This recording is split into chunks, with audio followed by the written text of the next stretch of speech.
की सैलरी होगी उसी तरह का, क्योंकि आपका लाइफस्टाइल होता है तो आपकी एक्सपेक्टेशंस वो होंगी एक शादी को लेकर। बी क्लियर, ताकि एटलीस्ट बाद में ये ना हो कि ये चीज मुझे बताई नहीं गई थी। तो अफीफा जो है वो मेमन बैकग्राउंड की है, मैं उर्दू स्पीकिंग बैकग्राउंड का हूँ, तो हमारे भी थोड़े बहुत घर में ऐसी चीजें हैं जो मेरी फैमिली में नहीं की जाती लेकिन अफीफा की फैमिली में की जाती हैं। बेसिकली इंटरफेरेंस अगर किसी के लिए इट्स अ नो, तो वो चीज भी आप पहले से बताएं, अपना स्टांस रख दें कि भाई I don't want any family interference in our immediate family. से किसी भी एक पार्टनर को बहुत अच्छी जॉब मिल गई तो so the other partner would like to move with them, या लॉन्ग डिस्टेंस रिलेशनशिप होगा। If you want to have children, तो चिल्ड्रन की तरबियत करना, उनको एजुकेशन प्रोवाइड करना, उनको एक अच्छा लाइफस्टाइल देना आजकल आसान नहीं है। अस्सलाम वालेकुम everyone, welcome to another episode of mismatch ken unfiltered.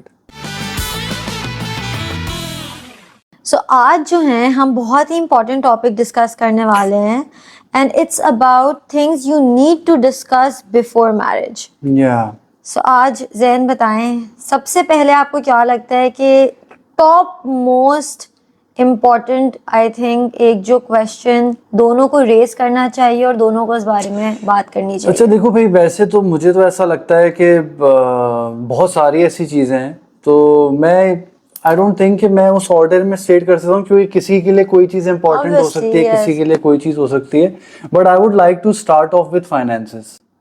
मुझे ऐसा लगता है कि फाइनेंसेस एक ऐसा सब्जेक्ट है जो कि हर कपल को शादी से पहले लाजमी बात करना चाहिए है। Would you like to elaborate on that? Obviously, because I think एक तो सबसे पहले जो चीज़ आपको लाजमी डिस्कस करनी चाहिए कि is it gonna be a one income household, two income household होगा, lifestyle कैसे होगा, because finances पे your entire lifestyle depends obviously. Definitely. तो उसमें फिर हर चीज़ आ जाती है। तो आई थिंक कि फाइनेंसेस के बारे में बहुत रियल रहना चाहिए। मुझे ऐसा भी लगता है फीफा कि हम लोगों को जो है ना, इसमें जिस तरह हम लोग, अगर हम अपनी भी बात करें तो ये सारी चीज़ें बेसिकली हम लोगों ने भी डिस्कस की थी हमारी शादी से पहले, तो इसीलिए हम आप लोगों को भी ये सजेशन दे रहे हैं कि ये करना ज़रूरी है। तो coming back to finances Afifa, तो मुझे लगता है कि सैलरी को लेके भी स्पेशली लड़कों को ओपन होना चाहिए। यस, आई थिंक यहाँ पर ना एक बहुत बड़ा टैबू है, and I don't know if we should say taboo और not, but I have notice कि हमारी इवन आदमियों में ना वो चीज नहीं होती, they don't share their exact salary. क्या लगता है, क्या रीजन हो सकती है? Do you think it's the man ego? I don't know, maybe because society ने हमेशा से एक चीज आदमियों की सैलरी पे थोड़ी हश हश रखी है, तो मुझे लगता है लोग ओपनली बात ही नहीं करते। जैसे आई रिमेम्बर माई टाइम जब हम अपने अब्बू से पूछते थे कि बाबा what do you do, and you know बच्चे होते हैं कि हाँ क्यूरियस होते हैं, तो ही यूज्ड टू से तुम लोग को क्या करना है जान के, तुम लोग को क्या करना है जान के। एंड इवन टिल डेट हमारे यहाँ मनी मैटर्स डिस्कस नहीं होते घर पर। तो आई थिंक बट अब जिस तरह का सिचुएशन है, आई फील अब जो है बहुत ज़रूरी है। क्या कहते हैं इस बारे में बात करना? भाई देखें, अगर मैं अपनी बात करूँ ना, तो मैंने फीफा को बिल्कुल ट्रांसपेरेंसी से पूरी सारी चीज़ें बताई थी कि this salary is how much I earn, और अफीफ़ा ने जो है अपना मुझे सारा बताया था कि भाई वो जो है आगे फाइनेंसेस को किस तरह लेके चलना चाहती हैं, क्योंकि सिर्फ मेरी सैलरी की बात नहीं है, इसमें फाइनेंशियल इंडिपेंडेंस की भी बात है। क्योंकि अफीफ़ा ने मुझे शुरू से जो है अपना ये स्टांस रखा था कि मुझे मेरी फाइनेंशियल इंडिपेंडेंस चाहिए है, and I will work after marriage. तो ये ऑब्वियसली इंटर रिलेटेड है, वर्क एंड फाइनेंसेस। तो हमें ऐसा लगता है दोनों को कि ये एक बहुत इम्पॉर्टेंट फैक्टर है जो आपको लाजमी डिस्कस करना चाहिए है, ताकि आप दोनों एक ट्रैक पे हों शादी से पहले, आपको पता हो, ताकि उसके अकॉर्डिंगली आप लोग सारी चीज़ें प्लान कर सकें। क्योंकि देखें बजट्स भी अफीफा आई थिंक क्योंकि जिस तरह की सैलरी होगी उसी तरह का, क्योंकि आपका लाइफस्टाइल होता है तो आपकी एक्सपेक्टेशंस वो होंगी एक शादी को लेकर, बिकॉज कोई कुछ भी कहे मनी मैटर्स। यार अफीफा, एक और चीज़ मैं ऐड करना चाहूँगा कि लव मैरिज में स्पेशली, जिस तरह हमारी लव मैरिज हुई थी, तो हम दोनों सेम एज के हैं, यंग हैं, तो आप एक यंग कपल से ऑब्वियसली, या एक यंग लड़के से एकदम ये भी नहीं एक्सपेक्ट कर सकते कि भाई ही शुड बी अ बिलियनियर और अ ट्रिलियनियर। मतलब ये फॉल्स एक्सपेक्टेशंस हैं I feel, as long as बहुत स्ट्रॉन्ग फैमिली बैकग्राउंड हो। लेकिन मुझे एक और चीज लगती है, I am sorry that I am cutting you off, Yeah. एक प्रॉब्लम ये होता है लव मैरिज में दैट लड़के बहुत ज्यादा, अनलेस दे आर प्रैक्टिकल जैसे यू वर, बहुत ज्यादा एक फॉल्स एक्सपेक्टेशन देते भी हैं। वो जो बिल्कुल रोमांटिसाइज एक बॉलीवुड हमारे दिमाग में हीरोज हैं, ओ ये चांद तारे तोड़ने type, I think that's wrong. मुझे लगता है लड़कों को एक वो वाली जो एक्सपेक्टेशन है वो नहीं, बी क्लियर, ताकि एटलीस्ट बाद में ये ना हो कि ये चीज मुझे बताई नहीं गई थी। हाँ, आई थिंक ये बहुत, और अगर आप कर सकते हैं तो करें खुश करने के लिए अपने पार्टनर को, लेकिन क्लैरिटी होना जरूरी है कि भाई ये सब चीजें हो रही हैं, लेकिन सेविंग्स अगर पीछे नहीं हो पा रही हैं फॉर एग्जांपल, तो आपको बताना पड़ेगा कि मेरी ये इनकम है और मैं इतने सारे मेरे एक्सपेंसेस हो जाते हैं। तो ये तो हमारा आई थिंक इसमें कुछ और ऐड करना है फाइनेंसेस में एक और, ये तो हमने बात कर दी इफ देयर इज लाइक एक साइड की ना मेल, लेकिन if it's like a two income household, तो उसमें बात आ जाती है कि क्या शेयर्ड रिस्पॉन्सिबिलिटीज होंगी, लड़की की रिस्पॉन्सिबिलिटी होगी भी या नहीं। ऑब्वियसली इट्स ऑन, अगर हम रिलीजन के हिसाब से देखें तो there is no as such thing कि लड़की अपना कुछ भी शेयर करे मॉनेटरीली। हाउएवर ये अब क्योंकि अब we are being open about these kind of discussions, तो इट शुड बी क्या कहते हैं कन्वेड पहले से ही कि क्या होगा, 50-50 रेशो होगा, 70-30 रेशो होगा, नहीं होगा, उसकी लग्जरी पे जो भी कुछ भी डायनामिक्स हैं वो उस पे क्लैरिटी होनी चाहिए। बिल्कुल। फिर ऑब्वियसली अब you can alter, I feel once you have started living with that person. Flexible, I think शादी के बाद जब आप रहना शुरू कर देते हैं तो फ्लेक्सिबिलिटी तो फिर दोनों तरफ से होना बहुत जरूरी है और होनी भी चाहिए। लेकिन बिफोर मैरिज हमें लगता है कि फाइनेंशियली ये सारी चीजें डिस्कस करना जरूरी है। अच्छा भाई, अब चलते हैं पॉइंट नंबर 2 पे, family dynamics, which is family dynamics. अच्छा, मेरे लिए this is the most important क्या कहते हैं टॉपिक। ऑब्वियसली सबके लिए जैसे जैन ने कहा वो अलग अलग होता है। For me family dynamics matters the most. अच्छा, उसकी क्या रीजन है? रीजन बताओ। उसकी रीजन आई फील कि एक जो वो एक आपका माइंडसेट है ना एक जॉइंट फैमिली को लेकर, मैं उससे डरती थी ऑनेस्टली और अब क्योंकि वो हो गया है ना शेख अपनी अपनी देख वाला हिसाब किताब, me my husband and my family, which is not wrong, we still feel that. However उस माइंडसेट की वजह से मुझे लगता है कि हमारी जो पुरानी जनरेशन थी वो बहुत ज्यादा इंटरफेयरिंग थी, हर चीज में इंटरफेरेंस, हर चीज में they had a lot of से। वो मेरा सबसे बड़ा रीजन है कि फैमिली डायनामिक्स पे तो जरूर बात होनी चाहिए। और मुझे लगता है क्योंकि लड़की is always expected to come in the guy's family, तो फिर ये हो जाता है कि लड़का तो मतलब इधर वे या तो वो अकेला रहेगा या तो अपने माँ बाप के साथ रहेगा। ऐसा तो अभी पॉइंट आता नहीं है, बहुत ही कम घर में होता है कि वो कहीं रुखसत होके जा रहे हैं। तो ये चीजें मुझे लगता है लड़कियों के लिए ज्यादा मैटर करती है, because they are leaving their lifestyle behind and एक घर में आ रही हैं, तो वो एक इतने सारे लोगों को साथ लेकर चलना, और एक ब्लड बॉन्ड एक अलग चीज होती है। नए लोगों में नए कल्चर डिफरेंस इतने होते हैं। सर हम तो अगर अपनी बात करें तो अफीफा जो है वो मेमन बैकग्राउंड की है, मैं उर्दू स्पीकिंग बैकग्राउंड का हूँ, तो हमारे भी थोड़े बहुत घर में ऐसी चीज़ें हैं जो मेरी फैमिली में नहीं की जाती लेकिन अफीफा की फैमिली में की जाती हैं। लेकिन वही बात है कि आपको पहले से सारी चीज़ें डिस्कस करना ज़रूरी है। और इसके अलावा ये सबसे इम्पॉर्टेंट जो अफीफा ने बात की फैमिली डायनामिक्स में, वो ये जॉइंट फैमिली सिस्टम वाला जो पूरा एक सीन होता है, ये इसकी क्लैरिटी होना बहुत ज़रूरी है। अगर आपको for example if a girl wants a separate house और वो शुरू से इस चीज़ पे क्लियर है, और उसके बावजूद मुझे लगता है कि अगर लड़के जो हैं वो आगे से ये रिस्पॉन्स दे रहे हैं कि भाई हम नहीं कर सकते, तो फिर I think they should not move forward with that relationship, क्योंकि फिर आगे ट्रबल्स आने ही आने हैं, because they both are clear about each other perspective ना। तो इसीलिए अगर इसके अलावा ये पर्सपेक्टिव है कि भाई I am very happy with being in a joint family और लड़का भी खुश है, then that's a very plus point. तो आपको जो है बेसिकली इस चीज़ पे भी क्लैरिटी होना दोनों लड़का और लड़की की ज़रूरी है कि दोनों के जो भी कल्चरल डिफरेंसेस हैं, जो भी माइंडसेट्स हैं फैमिली डायनामिक्स को लेके, वो सब एक लेवल पे होने चाहिए, मैच होने चाहिए। सबसे बड़ा मुझे लगता है प्रॉब्लम आता है जैसे मतलब कुछ फैमिलीज होते हैं लड़का इज फाइन दैट लड़की फाइनेंशियली इंडिपेंडेंट है but the family is not. फिर when you guys have kids तो फिर मसला जाता है कि अच्छा नाम कौन रखेगा, स्कूल कौन से जाएगा, तो वो सबकी से हो जाती है जॉइंट फैमिली में। हाँ, ये तो भी उसके एक सब टॉपिक्स, इस पे मेन जो बात होती है ना, वो बात होती है आप अगर लेट्स से अगर किस जैसे हम हैं, we live in a joint family system. Even sorry to cut you, even अगर आप सेपरेट रह रहे हैं, आई फील या उसमें भी आई थिंक बहुत सारी या फैमिलीज होती होंगी जो इंटरफेयर बहुत करती लोग होंगी। करते हैं, बिल्कुल करते हैं। तो बेसिकली इंटरफेरेंस अगर किसी के लिए इट्स अ नो, तो वो चीज भी आप पहले से बताएं, अपना Yes, स्टांस रख दें कि रख भाई दें। I don't want any family interference in our immediate family. और बहुत सारे जैन बॉयज बहुत पहले से ये भी बोल देते हैं कि भाई I don't have that kind of से इन माय हाउस। हाँ। तो वो भी बता देते हैं कि भाई तो फिर ये सारी चीजें साथ ही लेकर चलेंगी, बट यू शुड नो कि if you can follow that track. अक्सर ये हो जाता है कि लड़कियां भी, मुझे लगता है एक प्रॉब्लम ये आती है कि when you are in love and when you really wanted to get married to somebody, what happens is कि आप बोल देते हो yes we will manage, but honestly आप एक साल तक प्रिटेंड कर सकते हो, I feel, and then you lose that thing in yourself and then you want के नहीं ये तो नहीं वर्क कर रहा। सो इससे बेहतर मुझे लगता है वो है कि अगर आपको ये चीज़ इतनी बॉदर करेगी तो आप डेफिनेटली इस पर पहले ही अपना बोलेंगे नहीं, बी फर्म, से दिस दैट देखिए ये चीज़ मेरे लिए वर्क कर ही नहीं सकती। जैसे आई ऑल्सो हैड क्या कहते हैं few things in mind, but we will discuss it further। अच्छा, एक और चीज मुझे याद आई कि ये फैमिली डायनामिक जो है ना, फाइनेंशियल इंडिपेंडेंस से भी जो है कोरिलेट करती हैं।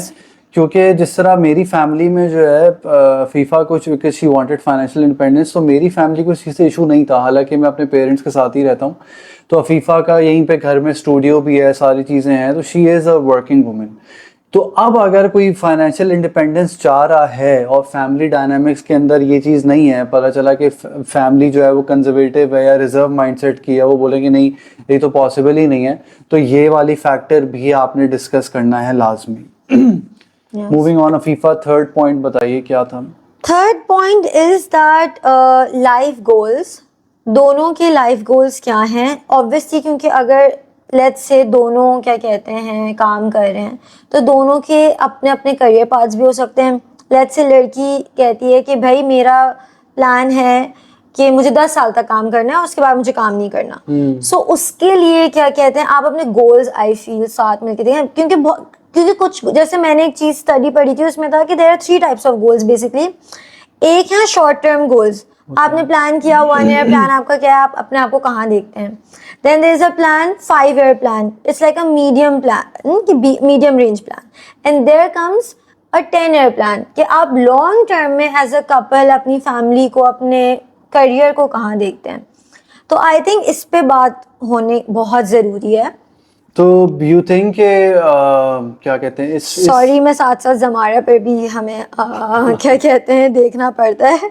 तो तुम्हें लगता है फीफा के ये वाला जो पॉइंट है जी, इसमें लाइक बहुत फार फेच प्लानिंग की भी ज़रूरत है फॉर लाइफ अपनी डिस्कस करने की गोल्स की? For example next 20 years 30 years के क्या प्लान्स हैं, या फॉर एग्जांपल रिटायरमेंट प्लान क्या है, बुढ़ापे तक के क्या गोल्स हैं, ये सारी चीज़ें भी डिस्कस करनी चाहिए, या ये तुम्हें लगता है बहुत फार फेच? ये आई थिंक रिटायरमेंट प्लान और 20 year 30 year plan comes later in your life, but at least मुझे लगता है आपका 5 to 6 ईयर का प्लान आपके पास होना चाहिए। मे बी डेकेड का या जैसे अभी हम जहनों में आजकल अपना 10 ईयर प्लान डिस्कस कर रहे हैं, हमने वो शादी से पहले नहीं किया था, लेकिन हमने एक 5 ईयर प्लान अपना जरूर बनाया था कि अच्छा ठीक है, अब हर किसी का एक अपना प्लान होता है। वी आर नॉट सेइंग, अच्छा बहुत सारे केसेस में भाई देखें, मदर नेचर को तो कोई चैलेंज नहीं कर सकता। आप इंसान कोई प्लान बनाता है, या तो अल्लाह का निजाम है, कोई चीज वो चेंज तो हो जाए, कुछ हो जाए, अल्टीमेट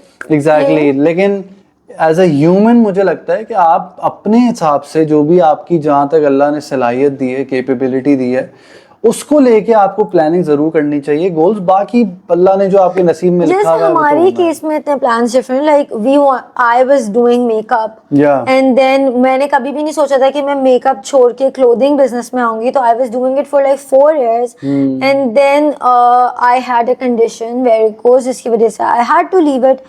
तो फिर अब मैं क्लोथिंग साइड आ गई। पहले हमने सोचा था वील मेक अ ग्रैंड क्या कहते हैं एक सैलून ओपन करेंगे, को salon and stuff like that, लेकिन वो अल्लाह ताला को ना मंजूर था। तो ऑब्वियसली उसके हिसाब से यू कांट बी रिजिड कि ये प्लान है तो यही है। हाँ। चीजें आगे पीछे हो सकती वही हैं। जिस तरह हमने पहले मेंशन किया था कि जैसे कोविड आ गया, flexibility- सबसे बड़ी Yeah. बात हमारे शादी के I think after 2 months covid happened. तो obviously you have to be flexible, लेकिन गोल और प्लान और दोनों का होना जरूरी है। और ये जरूरी है कि लेट्स से कुछ मैंने बहुत सारे केसेस ये देखे हैं कि लड़का इज इन पाकिस्तान और लड़की हाँ, को बाहर जॉब मिल गई और बहुत अच्छी जॉब है। तो आपको ये बात पहले से करना जरूरी है कि लेट्स से किसी भी एक पार्टनर को बहुत अच्छी जॉब मिल गई, तो so the other partner would like to move with them, या लॉन्ग डिस्टेंस रिलेशनशिप होगा, या किस तरीके से चीजें वर्क करेंगी। लोग इन सब चीजों पे बिल्कुल बात नहीं करते। ट्रू। और गोल्स को ही लेके बेस, अगर आपके अलग अलग गोल्स हैं और उसके बावजूद जो है आप अपने गोल्स को साथ मिलके अचीव करना चाहते हैं, अपने अलग अलग गोल्स को, तो भी आप डिस्कस करें, ताकि उसमें भी जो है आप दोनों एक दूसरे को हेल्प आउट कर सकें। जिस तरह मैं और अफीफा भी बहुत सारी ऐसी चीजें हैं जिसमें हम दोनों एक दूसरे को हेल्प आउट कर सकें। एंड देन कुछ गोल्स ना कपल गोल्स भी होते हैं, लाइक जैसे we have a goal that inshallah ta'ala we have to get our own house, let's say. So that's one goal, but that's not like a 1 year goal. Yeah. ठीक है, तो distinguish करना भी बहुत जरूरी है। एंड देन जैन का may be गोल है कि अच्छा मुझे अपने बिजनेस में ये हाइट पे रीच करना है और मुझे हमारे बिजनेस पे ये हाइट पे रीच करना है, बट हमारे दो कंबाइंड गोल्स ये हैं दैट हमें व्लॉगिंग और हमारा यूट्यूब चैनल और ब्लॉग को इधर पहुंचाना है, एंड देन क्लोथिंग लाइन को एक लेवल पे पहुंचाना है, एंड देन एक घर बनाना है। लेट्स तो बेसिकली बहुत सारे डिफरेंट सेट्स ऑफ गोल्स हैं और फिर कुछ लॉन्ग टर्म गोल्स भी हैं। तो वो सारा डिस्कशन, ओपन डिस्कशन होना दोनों पार्टनर्स का बिफोर मैरिज भी जरूरी है, और आफ्टर मैरिज फिर आप उसको टाइम के साथ साथ जो है चेंजेस भी करते रहें और जो सारी चीजें वो मिलके अचीव करें। ओके अच्छा जैन, ये ना हम लोग बिकॉज हम जो हैं वी आर लाइक चिल्ड्रन के क्रेजी लवर टाइप लोग, लेकिन आजकल this has become a really like hot topic between couples, and that's a great start I feel, because शादी से पहले ये बात हो जाना is absolutely necessary, and which is first children. और सबसे बड़ा इसमें टॉपिक ये है कि whether you want to have a children और नॉट, बिकॉज मुझे लगता है कि let's say even one of the partners they want to have it and the other doesn't, उससे ये वही वाली चीज है कि ये ऐसी चीज नहीं है कि ये ओवर टाइम हम बोलो यस हम चला लें। Maybe after 5 to 6 years जिसको बेबी चाहिए है उसको ये चीज फील हो कि no I need a child. This is like really important. Honestly हमने डिस्कस कभी नहीं किया because we really wanted one, हमें हमेशा से पता था, लेकिन अब मुझे लगता है कि इस चीज पे डिस्कशन होनी चाहिए। अच्छा, इसमें एक मैं थोड़ा सा ऐड भी करना चाहूँगा, बिकॉज अफीफा मुझे ऐसा लगता है कि जिस तरह हम दोनों की भी मैं अगर बात करूं तो इनिशियली हमारी जब शादी हुई थी तो हमने प्लान किया था कि maybe we'll have 2 children 3 children, और एक दफ़ा तो मैंने 4 children की भी डिस्कस की। लेकिन बात ये है कि आपने जो है ना बेसिकली प्लानिंग करनी होती है ओवरऑल सारी चीज़ों को देख के। फॉर एग्जांपल जहाँ पे हमने इनिशियली बात की कि भाई फाइनेंसेस, तो भाई फाइनेंसेस को भी लेके चलना है। If you want to have children, तो चिल्ड्रन की तरबियत करना, उनको एजुकेशन प्रोवाइड करना, उनको एक अच्छा लाइफस्टाइल देना आजकल आसान नहीं है। It's a very difficult thing. Financial बहुत बड़ा एक बर्डन है आपके ऊपर, जाहिर सी बात है। एजुकेशन पाकिस्तान में रह रहे हो, आप कहीं भी रह रहे हो, इट्स वेरी एक्सपेंसिव। तो हेल्थ केयर है, फिर ओवरऑल ये तो सारी आप समझें कि मटेरियल चीज़ें हो गई। अब आप आ जाएं ओवरऑल टेक केयर करनी है, it's a full time job. अगर आप मेंटली रेडी नहीं है इस चीज के लिए, हाँ अगर मेंटली रेडी ही नहीं है तो आप नहीं कर सकते, बिकॉज बच्चा तो भाई टाइम मांगता है। बच्चा आपसे डिमांड करेगा कि भाई आप सुबह से लेके शाम तक जब तक मैं उठा हुआ हूँ आपने मुझे टाइम देना है, मेरे साथ बैठे रहो, खेलते रहो, तो खाना खिलाओ, दूध पिलाओ। तो there are so many things, तो उसको लेके पहले से डिस्कशन होना बहुत जरूरी है। जिस तरह I will give you an example, मेरा जो कजन है एक, वो उसकी शादी हुई, both the partners were pretty clear about one thing, that they don't want children and they're pretty happy about it, क्योंकि उनको उनके लिए वो प्रायोरिटी ही नहीं थी। तो अगर आपकी प्रायोरिटी है ही नहीं, तो लेकिन सोसाइटी के प्रेशर में हाँ, आकर exactly. ना करें, क्योंकि आप एक बच्चे को इस दुनिया में लेकर आए, फिर आप उसको वो तरबियत, वो चीज, मतलब एक वो लाइफ ही ना दे पाए, इट्स अनफेयर और ऑन द eventually यार चिल्ड्रन। बच्चे सफर करते हैं। वही, इट्स अनफेयर बिकॉज उन्होंने आपसे नहीं कहा था कि आप उनको इस दुनिया में लेकर आए, आप उसमें अपना Yeah. अग्रेशन निकालें, आप उनको मारें, पीटें, डांटें। तो क्योंकि वी नो दैट वैसे हम इतने अग्रेसिव लोग नहीं हैं, लेकिन कभी कभी we do become a bit, क्या कहते हैं, ऑब्वियसली जब व्हेन यू आर टायर्ड, तो आप जो, वो है ही लाइफ का एक रूल कि जो सबसे वीक है इंसान, उसी पे आप अपना एंगर और सारा एग्रेशन निकालते हैं। हमारे पेरेंट्स ने हम पर निकाला, लेकिन अब हम वो जनरेशनल ट्रॉमा जो है फाइनली ब्रेक करना चाहते हैं। तो इस तरह की चीज़ें आई थिंक इम्पॉर्टेंट होती हैं, लोगों को बात करनी चाहिए। प्लस सबसे बड़ी बात ये है कि इसमें एक लड़की की से बहुत इम्पोर्टेंट है, Yeah.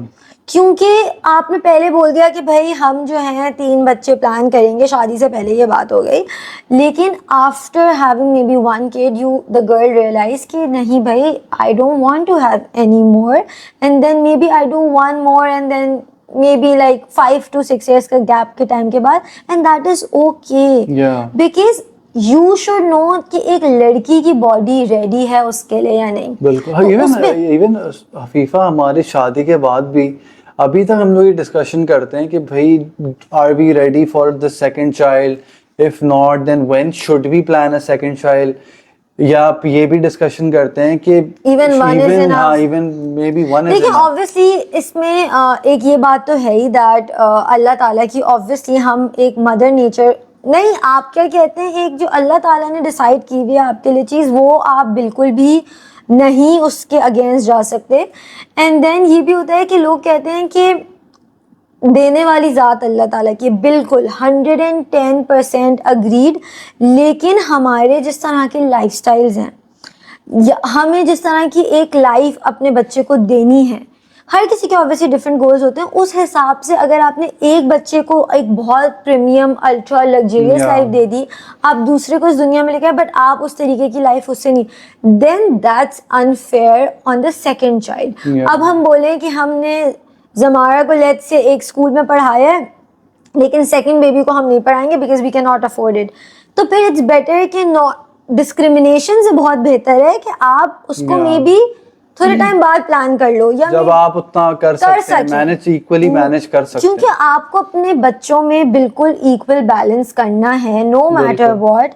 सो ये तो हम कोई भी चीज ऐसी नहीं कह रहे कि जो अल्लाह ताला के अगेंस्ट जा रही है। रिस्क तो देखें अल्लाह ताला रिस्क देता है, लेकिन हम वही बात जो अफीफा की है कि रिस्क और लग्जरी में फर्क होता है। Yes. तो हम सबके आजकल जो है ना, माजरत के साथ सबके दिमाग खराब हुए हैं और सबको जिस तरह का लाइफस्टाइल चाहिए, जो चीजें सबको अचीव करनी है, वो उस चीज की अल्लाह ने आपको गारंटी नहीं दी है। उस चीज को जब अगर आपने अचीव करना है तो फिर साथ साथ जब हर बच्चों को भी लेके चलना है तो फिर उतने एक्सपेंसेस बेयर करने का दम भी होना चाहिए।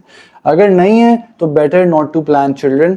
और बिफोर मैरिज ये डिस्कशन, जो बेसिकली जो पॉइंट था वो ये था कि बिफोर मैरिज ये डिस्कशन कर लें कि do you guys want babies, if you guys do, कितने होने चाहिए, क्या है, किस तरह मैनेज करना है बच्चों को। लेकिन इसमें एक और इम्पोर्टेंट पॉइंट हम भूल रहे हैं, इट्स रेजिंग चिल्ड्रन। हाँ ट्रू, क्योंकि हो सकता है जैसे इसमें हमारी डिसएग्रीमेंट्स काफ़ी होती हैं, ऐसी बात नहीं है। Raising children in a way that Jain क्या के दिमाग में है कि मतलब ज़मारा की तरबियत कैसी करनी है, और मेरे दिमाग में क्या है कि ज़मारा की तरबियत कैसी है। एक मैं बहुत फ़नी बात बताऊँगी जैन के बारे में, that जब we got to know that we are having a girl, so I always had that thing in mind because I am someone who wanted to be financially independent or you know very like strong minded. I am strong minded. अच्छा, और जो जैन है ना, शादी से पहले was very वो कि मतलब you know even बहुत बाद में Jain used to be like I want someone who is you know like थोड़ा सा घर में काम भी हो, but a bit like that. और जब हमें पता चला था कि we are gonna have a girl, तो ज़ैन ने कहा मुझे ऐसी बेटी चाहिए जो बहुत ही ना नाजुक, इनोसेंट और बहुत ही धीमी हो। और मैं ज़ैन को कहती थी कि नहीं, I will make sure that my daughter is like fierce and she is that strong independent woman. और मैं जो नाम है वो भी हमें ऐसे ही मिल रहे थे जिसके मतलब इसी तरह आगे थे। तो ज़ैन मुझे कहते थे अफीफ़ा यार ये मतलब क्या सीन है, मतलब मैं तो ऐसा नहीं चाहता। और जब ज़मारा पैदा तो वही हुआ जो अफीफा कह रही थी बेसिकली, क्योंकि जमारा का बेसिकली मीनिंग भी यही है, दैट ब्रेव। तो माशाल्लाह से वो लगती भी हैं and she is a full on पटाखा।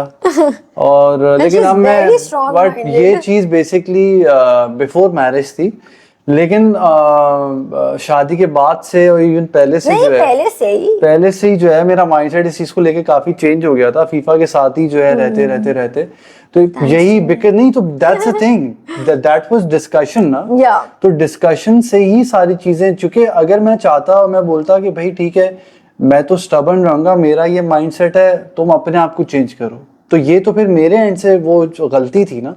तो जब मुझे सारी चीजें अफीफा की तरफ से उसने मुझसे डिस्कशन की तो मैंने अपने आप को इवॉल्व किया। तो ये भी एक बड़ा इंपॉर्टेंट फैक्टर है कि अगर कोई चीजें डिफरेंसेस आ रही हैं किसी भी चीज को लेके, लेकिन अगर आप उस चीज को साथ मिलके कॉम्प्रोमाइजेस करके कह लें या अपने अंदर चेंजेस लाके कह लें, किसी भी तरीके से अगर आपको लगता है कि कोई भी पार्टनर या दोनों पार्टनर्स मिलके उस चीज को कर सकते हैं तो वे डेफिनेटली करना चाहिए। ज़ैन क्या कहते हैं, हमने रेजिंग चिल्ड्रन पे एक चीज़ ये भी मिस की है दैट क्या कहते हैं, ये तो हमने नॉर्मल बात कर दी कि इम्पॉर्टेंट चीज़ हमने ये करनी थी कि किस तरह के स्कूल्स में आपको भेजना है, आपको उन्हें क्या लाइफस्टाइल देना है, आपने किस तरीके से उनकी तरबियत, जैसे मैंने ये तो बोल दिया कि सही है स्ट्रॉन्ग माइंडेड थी, आपने बोला हाँ अब हम वो चीज़, लेकिन जैसे हमारी कभी कभी स्कूलिंग पे थोड़ी सी बहस होती है, ये भी ज़रूरी होता है बात करना कि फ्रेंड्स घर आएंगे या नहीं, ज़मारा कहीं स्टे करने जाएगी या नहीं। एक हमने बहुत स्टार्ट में डिस्कशन की थी, वो ये थी कि बच्चों के सामने हमने लड़ाई नहीं करनी कभी, no matter how big of an issue is, लेकिन हमने उनके सामने झगड़ना नहीं, उन्हें ये कभी नहीं शो करना कि हम दोनों भी अलग हो सकते हैं, हमें उनके सामने यूनानिमस डिसीजन लेना है। ऑब्वियसली चीज़ें होती हैं, कभी कभी आप नहीं भी मैनेज कर सकते। और स्पेशली मुझे लगता है कि इस चीज़ का भी डिस्कशन होना चाहिए कि भाई हमारे इश्यूज में बच्चों को आपने इन्वॉल्व नहीं करना, क्योंकि पेरेंट्स का जो इशू है वो पेरेंट्स को खुद सॉल्व करना है, वो उनका अपना मसला है।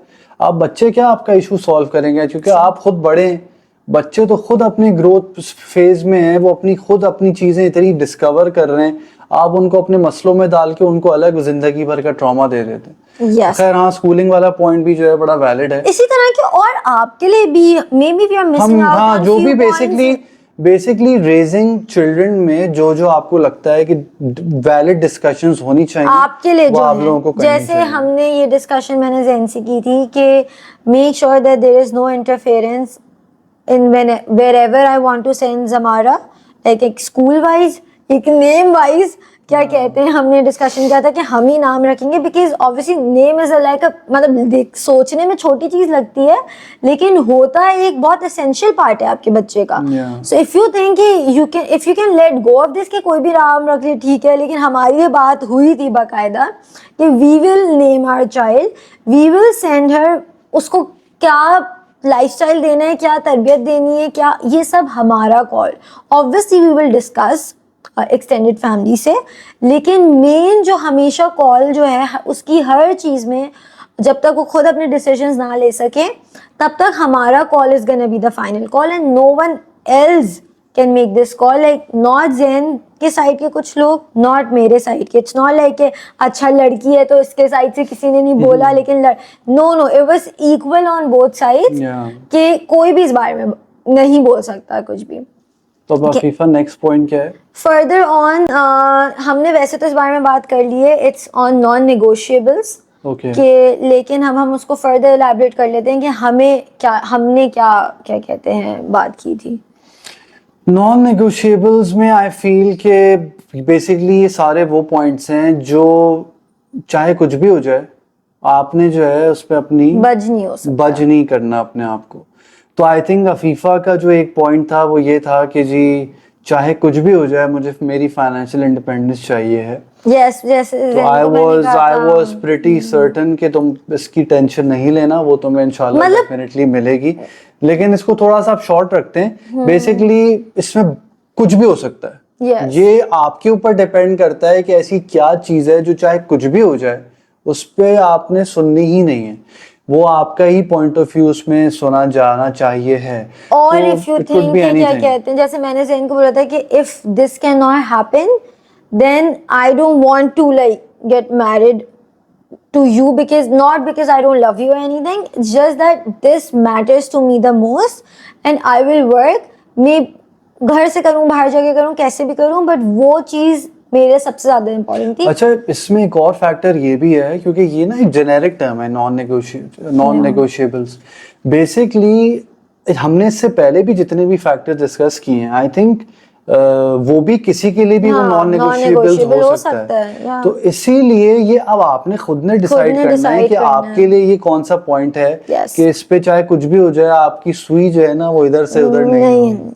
तो हमारे लिए ये था, मेरा तो मुझे ऐसा कोई याद नहीं है कि मेरा कोई ऐसा कोई नॉन नेगोशिएबल होगा, जहाँ तक आई डोंट थिंक सो मेरी तरफ से कोई था, फीफा की तरफ से ही था, चाहे किसी की भी तरफ से मेरे हो। लिए एक और था, क्या मुझे याद नहीं है, जैन को लेके था वो कि जैन मैं खुद ही तो नहीं था। नहीं, कि जैन कभी शोबिज में नहीं आएंगे, showbiz in a way that dramas and all that was like no, इसीलिए हम खुद ही साथ ही ब्लॉगर्स बन गए, खुद ही ये कभी हमने- इनडायरेक्ट पार्ट बन गए हम तो। हाँ, लेकिन ये मेरा अभी भी है कि मॉडलिंग एंड क्या कहते हैं dramas and would never do it, because I feel, मैं मतलब छोड़ो ये बात बोल रही हूँ। नहीं ठीक है, देखो वही वही बात है ना, वो तुम्हारा पॉइंट ऑफ व्यू था, तो it's a valid thing. I was like, you can choose that life. I'm not saying you to choose between me and this life. It's just that मैं वो ऑप्शन ही नहीं दे रही आपको। Yeah. If you choose this, I'm out of the option because मुझे लगता है कि मैं उस तरह की लाइमलाइट नहीं बर्दाश्त कर सकती थी। That's why. लेकिन if you can, good, go ahead. अच्छा, लास्ट हमारा एक है, फिर उसके बाद we'll conclude. Yeah. What is a deal breaker for you, like after marriage? तुम्हारा मैं बता देता हूँ डील मेरे दो हैं, मैं खुद बताऊंगी अपने। You tell अच्छा, yours. मेरे लिए डील ब्रेकर क्या था यार, मुझे ऑनेस्टली याद तो नहीं है, बट आई थिंक देखें डील ब्रेकर में भी यही है कि it's a little related to non negotiable I feel, because deal breaker is a thing which is a big no no. उसमें क्या है, अब शादी हो गई, आपने बाकी सारे फैक्टर्स पे जी और आप एक पेज पे आ गए। डील ब्रेकर क्या है, खुदा न खास्ता कि जी अगर आपने ये शादी के बाद ये चीज कर दी, then we cannot continue the relationship and we will end it there and then. अब अफीफा आप बताइए कि आपका डील ब्रेकर क्या है? आई थिंक सबका सबसे बड़ा डील ब्रेकर ये होता होगा, कुछ फंस जाते होंगे कुछ नहीं। For me it's obviously cheating. This is like the biggest deal breaker and it couldn't be like कि जैन ने एक दफा कर ली माफी मांग ली और दूसरी दफा। हालांकि बहुत सारे, मैं खुद पर्सनली ऐसे केसेस जानता हूँ कि जहाँ पे ऐसा हुआ है, लेकिन वाइफ्स जो हैं वो फॉरगिव कर देती हैं। तो बहुत सारे लोगों के लिए आई थिंक ये डील ब्रेकर शायद नहीं होता क्योंकि वो माफी मांग के और वो भोला लेकिन वही बात है जिस तरह हम बता रहे हैं कि ये अफीफा का डील ब्रेकर था, आपका कोई और भी हो सकता है। दूसरा भी है मेरा, सेकंड मैरिज मेरा दूसरा डील ब्रेकर। वो मैंने कन्वे भी किया, मैंने कहा था कि मतलब ये हम थोड़ा सा हेजिटेट करते हैं इस बात पर लोग, लेकिन मेरा हमेशा से मैंने जैन को बोला आई डोंट सही है, may be it's gonna be a big shocker for me if he goes for that. However मैं एक हाइपोथेटिकल बात कर रही हूँ, लेकिन मैंने जैन को ये चीज पहले से कही हुई थी कि then it's just gonna be that. I won't be in that case with you, no matter what, no matter how much I love you, but मेरे लिए ये for sure deal breaker होगा, because मैं ये चीज़ बर्दाश्त नहीं कर सकती। हम लोगों के सामने इतनी सारा सेकंड मैरिजेस होती भी हैं और लोग बर्दाश्त कर भी लेते हैं, so it's on the girls। वही बात है कि ये डील ब्रेकर होते हैं सबके लिए जो अपने अपने हों। There are so many girls जिनके लिए शायद ये डील ब्रेकर हो, लेकिन वो उस पोजीशन में ही ना हो कि वो एक रिलेशनशिप से निकल सकें या कहाँ जाएं उस रिलेशनशिप से निकल। वैसे मुझे अपना डील ब्रेकर एक याद आ गया है। मेरा डील ब्रेकर ये था कि मुझसे कभी झूठ नहीं बोलना, अगर तुम्हें याद हो तो मैंने अफीफा के सामने ये चीज़ रखी थी शादी से पहले कि मुझसे जो है बेसिकली लाइज बर्दाश्त बिल्कुल भी नहीं हो पाते, चाहे वो किसी भी मैग्नीट्यूड का हो, because I feel lie is a lie, चाहे वो छोटा सा झूठ हो चाहे वो बड़ा झूठ हो, आप झूठ ना बोलें। और अब रिलेशनशिप की डायनामिक ही ऐसी होनी चाहिए कि ऐसी नौबत ही ना आए कि कोई स्पाउस दूसरे से उसको कोई बात छुपानी पड़ रही है या झूठ बोलना पड़ रहा है, ऐसा होना ही नहीं चाहिए और इस चीज़ पे भी क्लैरिटी होनी चाहिए है काफ़ी। अच्छा, हम एक question, it's not like a question, it's rather a discussion and it's on love language, what kind of love language both has, लेकिन I feel this is not something you discuss, this is something you just know, क्या कहते हैं, but उसका it's like a tip that if you know कि सामने वाले की love language क्या है उसका ख्याल रखें for sure। तो ऐसा क्लैरिटी दे दो, शायद बहुत सारे लोग। अच्छा, so basically love language is something that let's say I love red roses and जैसे ही सबको पता लग गया है जिसने व्लॉग देखा है हमारा last, and Zain is like getting me daisies and anything but he knows that I like red flowers, so मेरे लिए लव लैंग्वेज Zain की होगी that okay he is getting me those big red flowers, जब वो तो मुझे होगा कि okay जो मेरे लिए important है that मेरी उसमें मेरी खुशी ढूंढकर वो चीज़ उनके लिए भी ज़्यादा important. I don't know if it's the exact definition of love language but for me it's that. Basically it could be anything, कोई भी जेस्चर ऐसा, कुछ भी बेसिक कुछ भी जो आपके पार्टनर को जो है वो इंक्लाइन करे, खुश करे। और इसमें बहुत सारी चीजें ऐसी भी होती हैं जैसे लेट्स से हर किसी का अपना अपना मनाने का अंदाज होता है, लेकिन सामने वाला का मानने का अंदाज अलग होता है। So you need to see know the other person's love कि उसको बेसिकली क्या चीज की जरूरत है, स्पेशली जैसे अपसेट होने वाले। सो आई थिंक उसका थोड़ा सा ख्याल रखा जाए। तो आई थिंक अफीफा मोर और लेस यही हमारे सारे डिस्कशंस थे। आप लोग भी हमें कमेंट्स में बताइएगा कि और कोई इस तरह के पॉइंट्स हैं जो डिस्कस करने चाहिए। मे भी बहुत सारे पॉइंट्स होंगे एंड वी विल मेक इंशाल्लाह ताला उस पे भी तो हमें भी बताइएगा ताकि कोई एक चीज अगर हमने मिस कर दी है तो फिर हम उन सारे पॉइंट्स को जॉट डाउन करके उस पर भी एक पूरी वीडियो बना सकते हैं। लेकिन एनी हाउ देखें, इस पे मैं कंक्लूजन करना चाहता हूँ वो ये कि ज़रूरी नहीं है कि अगर आप ये सारी चीज़ें डिस्कस कर ले उसके बावजूद शादी जो है, शादी होने के बाद में भी कोई ना कोई ऐसी चीज़ें डेवलप हो जाएं जिससे शादी खुदा न खास्ता वर्क ना करे।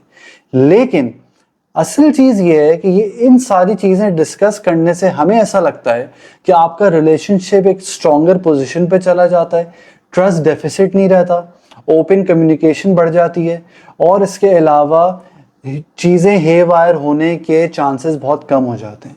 तो इसी वजह से ये सारी चीज़ें अफीफा आई थिंक डिस्कस करना बहुत ज़रूरी है। और आप लोगों के लिए जो जो चीज़ें और हैं जो डिस्कस करनी है अपने पार्टनर से ज़रूर करें, बिकॉज मैरिज ये कोई एक गेम नहीं है, खेल नहीं है, ये कोई फैंटेसी नहीं है, इट्स अ रियलिटी और एक बहुत ही लाइफ लॉन्ग लंबी रियलिटी है। और हमारे अनफॉर्चुनेटली बॉलीवुड ने इतना ज्यादा रोमांटिसाइज किया हुआ है क्योंकि not I won't blame Bollywood for this, मतलब इन ओवरऑल क्या कहते हैं हमारे टीवी मीडिया ने इन जनरल सोशल मीडिया भी उठा लो, हर चीज एक मतलब एक ऐसा देख के बड़ी ऐसा लग रहा होता है यार I also want to get married.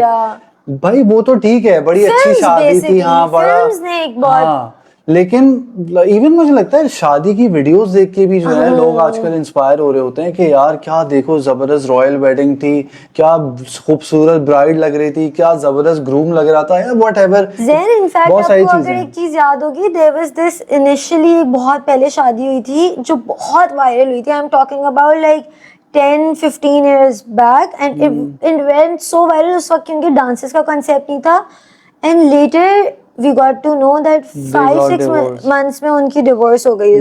So मतलब देखने के लिए तो चीजें obviously हर कोई अपना बेस्ट चाहता है कि वो अपना सोशल मीडिया पे अपलोड करे या डाले, कोई भी अपने स्ट्रगल्स नहीं, लोग देखना भी नहीं चाहते ऑनेस्टली, स्ट्रगल्स सब डालते हैं, हम भी डालते हैं, लेकिन बस आपने प्रैक्टिकल रहना है, that's the key word, you need to be practical. सिर्फ ये सारी चीजें देख के इंस्पिरेशन लेके जल्दबाजी ना करें, प्रैक्टिकली डिसीजंस लें। तो एनी हाउ आज का जो हमारा ये बड़ा इंपॉर्टेंट डिस्कशन ऑफ टॉपिक था, हमें दोनों को ये लग रहा था कि ये हमें लाजमी इस पे बात करनी चाहिए। तो आई होप जो हमारी ये वीडियो देख रहा है उनको कोई ना कोई इससे लेसन मिला होगा, और हमें हमारे चैनल को सपोर्ट करें, सब्सक्राइब करें, और हमें डिफरेंट आइडियाज कमेंट्स में बताएं कि हम इस मिसमैच के इन अनफिल्टर्ड पे क्या क्या चीजें डिस्कस कर सकते हैं। एनीथिंग यू लाइक, जैसे हमें बहुत, अब इंशाल्लाह ताला next we will be talking about parenthood, pregnancy journey, बहुत सारे टॉपिक्स हैं। हाँ, और अगर आप लोग चाहते हैं कि कुछ स्पेसिफिक टॉपिक्स पे हम बात करें, then if we can, then तो फिर हम उसको डेफिनेटली प्रायोरिटाइज करेंगे। जैसे ज़ैन ने कहा, प्लीज़ हमारे चैनल को लाइक भी करें, सब्सक्राइब भी करें, शेयर भी करें, कमेंट करें, एंगेज करें ज़्यादा से ज़्यादा, एंड ऑनेस्टली हमें ऑनेस्ट फीडबैक दें, so that we can always learn from you guys, and that matters a lot. आपका जो भी फीडबैक आता है, अगर कंस्ट्रक्टिव क्रिटिसिज्म होगा तो we would love to listen to that, तो वो तो हमें ज़रूर बताएं। डेफिनेटली।